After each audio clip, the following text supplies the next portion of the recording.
Olha só, questão de crase diz assim, mediante análise dos dois enunciados que seguem, tá, aqui estão os dois enunciados, né, pode-se afirmar que, aí as alternativas dizem, em um, respeito é um verbo, a é artigo definido e liberdade é núcleo do objeto de... isso aqui é uma questão de análise sintática. E olha só a diferença que existe entre uma oração e outra. Dê uma olhadinha direitinho. Olha, o que difere uma frase da outra é que em uma ocorre crase e na outra não. Então é uma questão que vai envolver crase, mas você sabe que crase é só a cereja do bolo.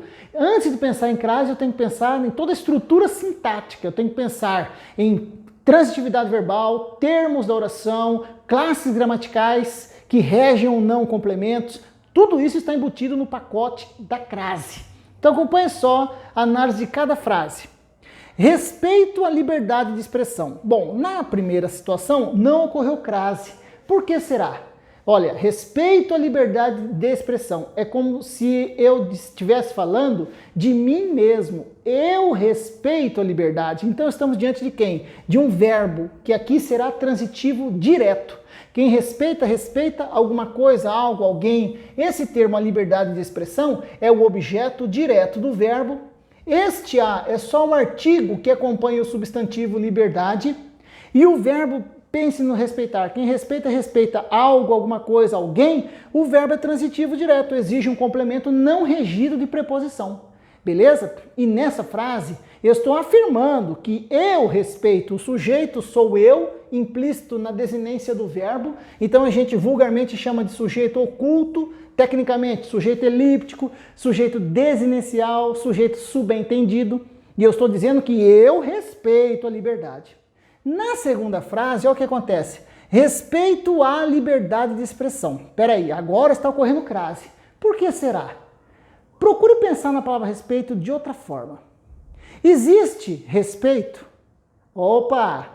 Existe o substantivo respeito. Então, nessa frase, respeito é o substantivo. E às vezes, quando o substantivo não possui sentido completo, substantivo é um nome. Então surge um termo para completar o sentido do substantivo chamado complemento nominal. E o complemento nominal, então, iniciou-se aqui, ó, a liberdade de expressão, complemento nominal. Só que o complemento nominal é um termo que será sempre regido de preposição.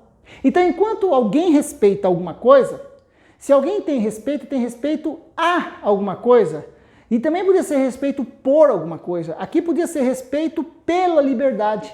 E a forma mais técnica seria respeito a alguma coisa.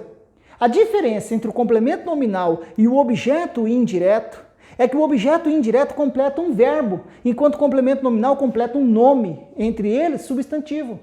É só nisso que eles se diferem, porque ambos são regidos de preposição. Então existe nesse nosso a aqui agora a preposição a, exigida pela regência do nome substantivo respeito, mais um artigo que acompanhou o substantivo liberdade. Liberdade, que é o núcleo do nosso complemento nominal.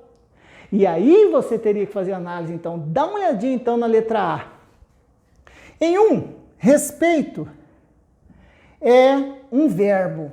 Beleza. O A é artigo definido e liberdade é núcleo do objeto direto. Show! Fechou. Liberdade é o núcleo do objeto direto. A primeira parte da letra A está perfeita. Segunda parte. Em 2, respeito é complemento nominal. Cadê? Desculpa, peraí. Respeito comporta-se como substantivo. Verdade. Liberdade é núcleo do complemento nominal. Isso. O a é resultado da fusão da preposição a com o artigo definido a. Nossa, show! Neste caso, é necessário o uso do acento para indicar a crase. Então, numa questão mais básica como esta, você leva em conta que sim, é necessário ocorrer a crase, fica naquele arroz com feijão da crase. Você já falei para você em outros vídeos, inclusive mostrei para você exemplo, e eu faço isso várias vezes, volto a mostrar depois, que há situações em que o substantivo não precisa vir determinado por artigo, mas aqui vão ficar só com arroz com feijão. A crase foi obrigatória, então de cara a resposta deve ser a letra A. Olha que questão complexa que tem que entender de regência mesmo. De novo, FAPEC não é para qualquer um. Claro que qualquer um pode estudar e dominar o assunto, e saber domar a FAPEC, mas se não estudar, dança. Ela realmente derruba mesmo. Então tem que estar preparado, prepare-se. Vamos só ver o que acontece nas demais? Olha, na letra B diz, apesar de diferenças de sentido decorrentes do princípio da polissemia da palavra respeito, a palavra respeito, se comporta como verbo em ambas. Tá vendo como está errado? Sendo impossível interpretá-la como substantivo. Mentira! Outra coisa, apesar da diferença de sentido decorrente do princípio da polissemia. Polissemia é quando nós temos uma mesma palavra com vários sentidos. Daí, semia, vem de sema, semântica, tudo tem a ver com sentido, tá? E poli quer dizer vários.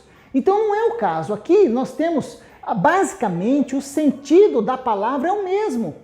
É claro que há uma pequena diferença semântica em quando eu digo assim, como verbo, eu respeito a liberdade, estou dizendo que sou eu que faço isso.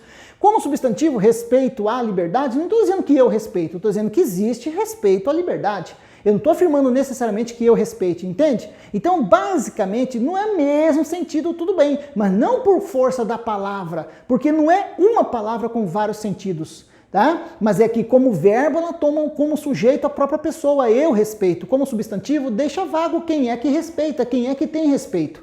Tá? Agora, polissemia. Exemplo de polissemia. Por exemplo, a palavra manga está aqui. Camisa de manga. Manga pode ser o quê? Esse pedaço da camisa, do corpo da camisa, certo? Manga curta, manga comprida. Mas manga pode ser também a fruta, tá vendo? Manga. Manga pode ser a fruta, mangueira, pode ser aquilo que a gente tem no jardim para molhar a planta, pode ser a árvore que produz a manga, pode ser a escola de samba, a mangueira. Então, a palavra, quando tem vários sentidos, isso é polissemia. Aqui não é o caso, aqui são duas classes gramaticais diferentes, a letra B está fora. Letra C. E lógico, você já sabe a resposta, tá? Se você já sabe a resposta, a letra A, você tem certeza, pronto, você já vai embora. Eu só estou fazendo com você aqui uma análise mais complexa para degustar com você mais passo a passo dos temas, do teor da questão, para você ficar mais interessado também em conhecer e estudar mais profundamente cada assunto, beleza? Letra C.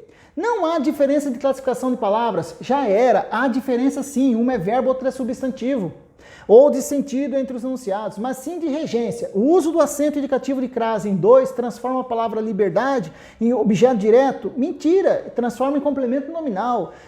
E em objeto indireto, em objeto indireto. A crase é, portanto, facultativa. Mentira, em 1 é objeto direto e em 2 é complemento nominal. Letra C está fora.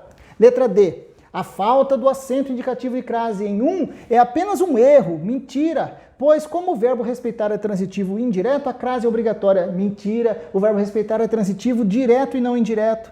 E, finalmente, a letra E. Não há diferença de sentido entre os enunciados, pois a crase é facultativa. Não, o verbo respeitar será sempre transitivo direto. O verbo respeitar será sempre, sim, transitivo direto. Mas o resto estava errado. Então, no final da história, a resposta certa qual é? Desde o início, era a letra A. Legal? Então, olha só, estude, regência, crase, concordância, pontuação, todos os grandes temas voltados dentro da FAPEC. E ainda tem interpretação de texto, que eu nem mexi ainda, mas prepare-se que essa semana vou lançar a turma da FAPEC com vistas à prova da UFEMES, da Universidade Federal. E esta turma será para você arrebentar na prova e gabaritar, domar esse bicho, essa fera e conquistar sua vaga no Serviço Público Federal. Esta é a sua oportunidade. Você acredita nisso? Eu acredito em você. Então aguarde. Até lá, durante a semana eu posto mais vídeos. Vai aguardando. Tá para lançar, tô para lançar. Aguarde. Um abraço, a gente se vê. Tchau.